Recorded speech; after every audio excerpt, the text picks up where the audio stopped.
अस्सलामुअलैकुम नाजरीन, मैं हूं नीलम नवाब। आप देख रहे हैं PKN न्यूज़। नाजरीन, सबसे पहले खबर शामिल करते हैं।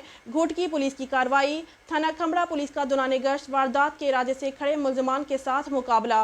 3 डाकू हलाक, असलहा बरामद, जबकि 1 डाकू जख्मी हालत में फरार। मजीद तफसीलात डिस्ट्रिक्ट रिपोर्टर घोटकी अली गौहर महर की इस रिपोर्ट में।